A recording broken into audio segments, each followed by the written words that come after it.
Hello and welcome to iWife education. आज के इस वीडियो में हम आज पढ़ने जा रहे हैं निर्वाचन आयोग, जो एग्ज़ाम के रिगार्डिंग बहुत ही इंपॉर्टेंट है। इसमें हम देखेंगे निर्वाचन आयोग, जो भारत का जो निर्वाचन आयोग है वो भारत में किस तरीके से चुनाव करवाता है, यानी कि जो हम प्रधानमंत्री को चुनते हैं या राष्ट्रपति का चुनाव होता है वो किस विधि के द्वारा या किस आयोग के द्वारा किया जाता है। उन सारे विषयों मतलब जो निर्वाचन आयोग है ये सारे काम निर्वाचन आयोग करता है और इसके क्या क्या काम है वो हम आज पढ़ेंगे, जो एग्ज़ाम के पॉइंट ऑफ व्यू से बहुत ही इंपॉर्टेंट है। ठीक है, चलिए शुरू करते हैं। तो निर्वाचन आयोग हमारे भारतीय संविधान के अनुच्छेद 324 में इसका जिक्र किया गया है, प्रावधान दिया गया है कि भाई भारत के चुनाव में, यानी भारत का जो चुनाव होगा उसके लिए एक चुनाव आयोग होगा, जिसका जिक्र 324 में किया गया है, अनुच्छेद 324 में। एक नंबर में पूछ लेता है ये एग्जाम में कि निर्वाचन आयोग भारतीय संविधान के किस अनुच्छेद में वर्णित है, तो सीधा लिखना 324। ठीक, अब उसमें उसके कुछ कार्य दिए गए हैं, जिसमें सबसे पहला कार्य क्या है कि स्वतंत्र और निष्पक्ष चुनाव। ठीक है, चुनाव आयोग का ये काम रहता है सबसे पहला कि भी जो भी चुनाव हो रहे हैं वो स्वतंत्र हो और निष्पक्ष हो। स्वतंत्र कहने का मतलब है कोई भी उम्मीदवार मतलब कोई भी मतदाता किसी के प्रेशर में आके किसी लोभ से किसी को वोट ना करे। ठीक, और निष्पक्ष ये होता है कि भाई जो भी चुनाव की व्यवस्था है वो सारी की सारी निष्पक्ष हो, किसी के पक्ष में ना हो। ठीक है ना, तो पहला था स्वतंत्र और निष्पक्ष। दूसरा है संवैधानिक प्रावधानों के अनुसार निर्वाचन क्षेत्रों का निर्धारण।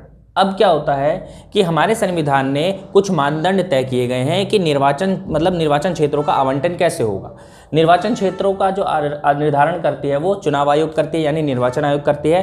किसके तहत? संविधान के प्रावधानों के तहत, यानी कि प्रत्येक 10 लाख की जनसंख्या, जिस क्षेत्र में 10 लाख की जनसंख्या होती है वहाँ से एक निर्वाचन क्षेत्र नियुक्त किया जाता है। ठीक, यानी कि एक निर्वाचन क्षेत्र की सीट वहाँ पे आवंटित की जाती है। इसी तरीके से निर्वाचन क्षेत्रों का जो निर्धारण है वो तय किया जाता है। प्रत्येक 10 लाख की जनसंख्या पर एक सीट वहां से रिजर्व या मतलब चुनी जाती है। ठीक, थर्ड है निर्वाचन क्षेत्रों की निगरानी, निर्देशन, नियंत्रण। ठीक, अब क्या होता है जो निर्वाचन क्षेत्र होता है वहां पे चुनाव आयोग क्या करती है, उसकी निगरानी करती है। वहां पे देखती है भाई कितने मतदाता वहां पे रहते हैं जिनकी आयु 18 वर्ष से अधिक है, यानी मतदाता सूची बनाना। दूसरा उनका निर्देशन करना कि कैसे आपको चुनाव करवाना है या कैसे आपको मतदाता सूची तैयार करनी है, और उस पर कंट्रोल करना।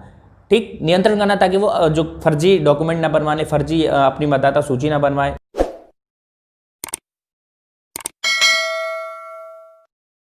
फिर आता है राजनीतिक दलों को मान्यता देना, यानी कि जितनी भी राजनीतिक पार्टियां हैं वो सभी मान्यता प्राप्त किससे करती हैं? चुनाव आयोग से। यानी चुनाव आयोग राजनीतिक दलों को सर्टिफिकेट देता है कि भाई आप एक दल हो, एक पॉलिटिकल पार्टी हो। कई सारे दबाव समूह भी होते हैं, एनजीओ भी होते हैं, और जो कुछ पॉलिटिकल पार्टीज भी होती है।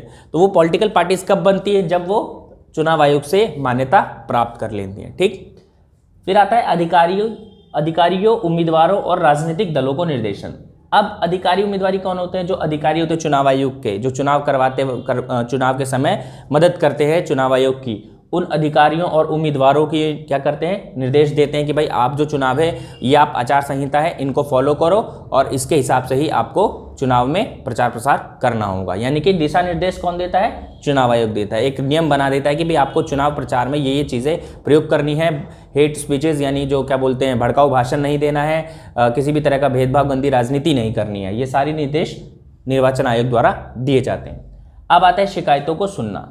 अब शिकायतें निर्वाचन आयोग क्या करते हैं? शिकायतें सुनती है। जैसे किसी पोलिंग बूथ पे कोई इलेक्शन हो रहा है, वहाँ कुछ गड़बड़ी हो जाए, हेर फेर हो जाए वोटों की, तो क्या करते हैं भाई जो भी उम्मीदवार है वहाँ पे चुनाव आयोग से शिकायत करता है, उसके चुनाव को रद्द करता है या वहाँ पे उस हो रहे पोलिंग बूथ को ही समाप्त कर देता है, मतलब दोबारा से चुनाव करवाए जाते हैं समय के बाद।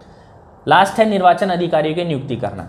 अब जो निर्वाचन आयोग है वो क्या करता है? हर निर्वाचन क्षेत्र पे एक निर्वाचन अधिकारियों की नियुक्ति कर देता है। यानी जितने भी निर्वाचन क्षेत्र हैं उन सभी निर्वाचन क्षेत्रों पे निर्वाचन आयोग एक निर्वाचन अधिकारी की नियुक्ति करता है, जो वहाँ पे चुनाव करवाने में मदद करता है। यानी कि अगर एग्जाम्पल दूं मैं, दिल्ली में 70 विधानसभा सीटें हैं, तो 70 की 70 विधानसभा सीटों पे 70 निर्वाचन अधिकारियों की नियुक्ति होगी, जो 70 विधानसभा जो निर्वाचन आयुक्त है वहाँ पे उस पूरे एरिया में वो चुनाव सफल रूप से करवाने में सक्षम होगा।